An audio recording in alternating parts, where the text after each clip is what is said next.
Right, so Germany's government is still busy polishing its halo over Israel, parroting the same line about unwavering support, as if repetition might somehow justify it. But the country's own national airline has just stepped in and quietly blown a hole straight through the entire performance.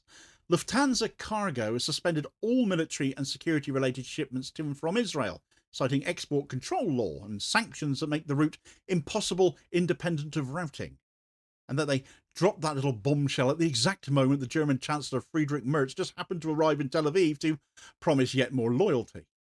When the politics says yes and the logistics say absolutely not, well, it's the logistics that end up winning, isn't it? And the German government is left looking like inexcusable excuse makers yet again. Right, so we're watching a German government fall over itself to prove unwavering loyalty to Israel once again. And at the exact same moment, though, we're watching one of the country's most recognisable institutions quietly step back and refuse to enable that loyalty in any practical sense. That's the story here. It doesn't need dramatic framing because the facts already do all the heavy lifting. A national airline has suspended all transport of military and security-related cargo to and from Israel. And the move wasn't announced from a moral podium or a political stage. It was delivered as a compliance notice, grounded in export control law, citing the UK export system as the trigger for it, and presented as a logistical inevitability rather than a choice. But the first thing to grasp here is that Lufthansa's decision isn't just a corporate one. It lands like a judgment on Chancellor Friedrich Merz's administration too. You cannot stand on a podium promising unconditional support for Israel when your own freight carrier has effectively stopped the supply line and refused to play ball. It doesn't matter how many speeches get written or how many flag-waving pictures get taken or how low you bow and scrape to a state that has spent 2 years committing genocide in Gaza. Support is measured in capability, not sentiment. If you can't move the equipment, you can't maintain the policy. And right now, Germany can't. The airline has made it clear that all military and security-related goods are blocked, independent of routing. That matters because it removes wiggle room. This isn't, we can't operate out of Heathrow. This is, we cannot move this cargo at all. That's not a political freeze, that's a structural one. It says the legal risk of touching Israel's military infrastructure has now become impossible to ignore. And if the airline can see that, it's impossible to believe the German government can't. But they do like to stick their fingers in their ears over such things, don't they? Unless, of course, the German government is choosing not to, of course. Because while Lufthansa is quietly reading sanctions law and compliance notes, Friedrich Merz is in Israel right now, performing the loyalty. He's repeating the same lines we've heard from successive German leaders. Germany stands with Israel. Israel's security is Germany's responsibility. Germany will continue to support Israel through whatever comes next. And he delivered this script as the airline back home cuts off the very supply route that gives his promises any weight. It's a perfect collision of rhetoric and the reality is currently winning out. So let's be clear here. Lufthansa didn't do this out of activism. They didn't cite Gaza. They didn't refer to civilian death tolls. They didn't use the language of outrage or protest. They cited the UK's export control directive as their reason for this. They referred to sanctions. They referenced operational impossibility. So in other words, they grounded their retreat not in morality but in law. And that tells you exactly where the danger lies now for any corporate or state entity still trying to remain entangled with Israel's military apparatus. They can survive public anger. They cannot survive legal accountability, and they're admitting as much in their actions. The legal environment has changed. It changed when the International Court of Justice allowed a genocide case to proceed. It changed when military exports became subject to increased scrutiny under European regimes. It changed when the UK suspended dozens of export licenses over concerns that the equipment could be used in Gaza, though of course it was only a small number of them, wasn't it?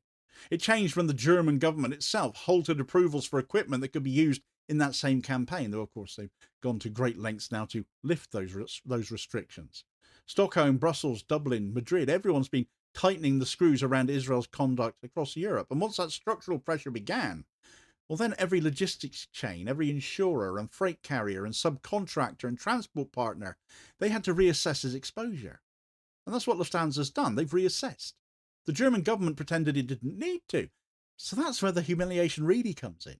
The Chancellor's visit to Israel wasn't subtle. It was grandiose. He couldn't stop bragging about it. He couldn't stop talking about it. It was meant to project continuity and strength and solidarity and that tie between Germany and Israel. It was meant to reassure Israel that Germany stands firm even as the rest of Europe was fracturing.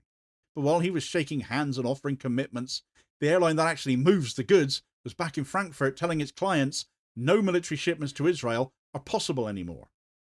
So it's hard to overstate how badly that undercuts Merz's messaging. You can't tell a foreign government you're committed to supplying its defence needs when your own national carrier has declared the supply pipeline non-functional. And you need to look at the language Lufthansa have used as well, because it wasn't emotional, it wasn't moral, it was procedural. Export control law, sanctions, compliance, operational impossibility. This is how modern institutions communicate when they're backing away from a partner but can't really afford to say why. They hide behind legal process because legal process is safer than admitting the reputational calculus. But you don't need a confession to see the truth. When the risk of being tied to a country's military activity becomes too great, companies stop touching that activity. And when companies stop touching that activity, governments lose the ability to sustain it. And this is what's happening to Germany's Israel strategy. And here's the point worth hammering home. Germany's government isn't withdrawing from Israel at all. Germany's institutions are. When institutions retreat, they take the state's capabilities with them, whatever the politicians might like to say. Without logistics, there is no military partnership. Without freight, there is no supply chain. Without supply chain, there's no policy. The Chancellor can shout support all day long. Without the plane, he's got nothing. So what makes this moment even starker is that Germany already knows the ground has shifted. Earlier this year, Berlin halted approvals for military exports that could be used in Gaza. They wrapped it in language about caution, about alignment with international obligations, about the need to evaluate risk. That was a political pause. Lufthansa's halt is an operational one, and operational halts don't wait for cabinet meetings. They don't negotiate diplomatic exceptions. They don't care whether a chancellor is in Tel Aviv delivering a speech about shared values. They care about exposure. And that's the real line that's been crossed here. The political leadership has tried to ride out the controversy around Israel's conduct, pretending nothing fundamental has changed. The airline has concluded that everything has. So this isn't a temporary wobble we're looking at. When carriers suspend military freight, they rarely turn it back on quickly. Not when the suspension is tied to sanctions. Not when export control regimes are tightening. Not when legal scrutiny is increasing. Because switching the tap off is, well, it's dead easy, isn't it? Switching it back on, that requires a full legal audit, new assurances, new insurance coverage, and absolute clarity about liability. Lufthansa can't get that clarity right now, and the German government can't provide it because the environment around Israel's actions has become impossible to neutralise. This isn't about Gaza being controversial, this is about Gaza being a court case. And once the ICJ opened that door, corporations started doing what corporations do when confronted with criminal exposure. They stepped back and let states carry the weight alone. If Germany were serious about the strategic partnership it boasts about, it would have seen this coming, because support delivered through industry relies on shared risk tolerance. Once the risk becomes one-sided, once companies face legal hazard while governments chase political optics, the whole structure collapses. And that collapse is quieter than a protest, but more final than a diplomatic rebuke. It happens when the pallets stop moving, when the manifests get cancelled, when the freight bookings disappear. That's where we are now. And Merz, standing in Israel, becomes a symbol of a government outpaced by its own institutions. The Chancellor claims continuity while the airline enforces a rupture. A leader pledging support while the mechanics of support fall apart behind him. You don't get a clearer picture of political denial. He talks about the Arrow system, about defence cooperation, about Germany and Israel standing shoulder to shoulder. Meanwhile, the company that would actually have to fly components, spares, systems and servicing has said it can't. So what does that tell you? That statecraft isn't being conducted by the people delivering speeches, it's being set by the people issuing compliance statements. And that's the quiet power shift this government never wanted the public to notice. Germany faces rising legal risk as a result of Israel's war, and companies know it. But the Chancellor carries on as if loyalty alone suspends liability, and that's why this moment feels so terminal for the policy he's trying to maintain. Because when an airline refuses to touch military freight, it's not just stepping back from a client, it's stepping back from a government's foreign policy fantasy. There's also the matter of Europe, because Germany, of course, isn't acting in a vacuum here. The UK has suspended dozens of export licenses to Israel over concerns about its actions in Gaza. That didn't end British support at all, disrupted it a bit. It's still got other licenses that are very much still alive, and, well, let's not get started with the F-35 parts. But even as other items are still being exported under pre-existing licenses, the regulatory direction is still unmistakable. The legal tolerance is shrinking. The reputational cost is rising. The risk calculation is shifting, and corporations read those shifts faster than governments do because they don't have the luxury of pretending a risk isn't real. So when Lufthansa cites UK export law as the reason for its withdrawal, it's doing two things at once. It is obeying the rules, and it is using the rules as cover. because no corporation wants to publicly declare that a state has become too toxic reputationally for it to service. But every corporation understands that that risk spreads. Once one country tightens compliance, insurers tighten too. Once insurers tighten, freight carriers follow. Once freight carriers withdraw, supply chains shut down. And it's the supply chain that writes the truth that governments won't say. The pipeline is broken because the risk is now higher than the reward.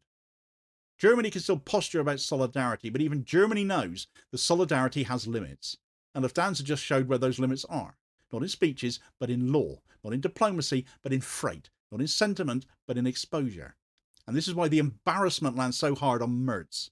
He's tied his political identity to being the most reliable European partner for Israel at a moment when every hard lever of the state is pulling away. He's not just out of step, he's stranded, because an airline cannot obey a chancellor's loyalty pledge if export control law forbids the shipment. A corporation cannot maintain a weapons corridor if sanctions make that corridor non-compliant. And a government cannot claim operational partnership when the operations themselves have ceased. You can see how hollow the rhetoric ends up becoming, can't you? If you promise to stand with Israel but cannot ship arms, what exactly is it you're offering? A bow, a curtsy? If you claim to support Israel's security but your own institutions classify that support as a legal hazard, what does your loyalty amount to in which case? These aren't philosophical questions, they're practical ones at the end of the day. And practical questions are the ones governments dread because they expose a truth that they end up finding they can't spin their way out of, that they don't control the terrain they're standing on. Lufthansa didn't make a political statement, it simply made a logistical one. It said this cargo cannot legally move. And when cargo cannot legally move, the foreign policy built around moving it falls apart. That's the real story. Germany didn't reverse its support. Germany's support became non-functional. And nothing exposes political theatre faster than a practical impossibility. So now we get to watch the consequences, don't we? Israel sees a European ally willing to make promises but unable to deliver any hardware. German industry sees a government walking into legal exposure more and more without a plan for how to shield them. And the rest of Europe sees a shift in the centre of gravity, away from loyalty and further towards liability. It's not a temporary turbulence. This is structural. It's been a long time coming, let's be honest. Because once an institution declares a partner too risky to serve, that claim doesn't vanish because a minister wants it to. It stays until the risk does. And Israel's risk isn't going anywhere. Between the ICJ case, export control tightening, sanctions and civil society scrutiny, the legal pressure is only rising. Lufthansa simply reacted to that. Germany's government has ignored it. And that tension will break in only one place, the government itself, because institutions win these battles every time. They have to. They're the ones who end up being sued. So what we're left with is a chancellor who made a show of loyalty while the national carrier quietly dismantled the logistical foundation of that loyalty. It's not dramatic, it's not ideological, it's not a rebellion of any sort. It's something far more damaging than that. It's a reminder that states can shout support all they like, but if their institutions won't act on that support, the words are worthless. They go nowhere.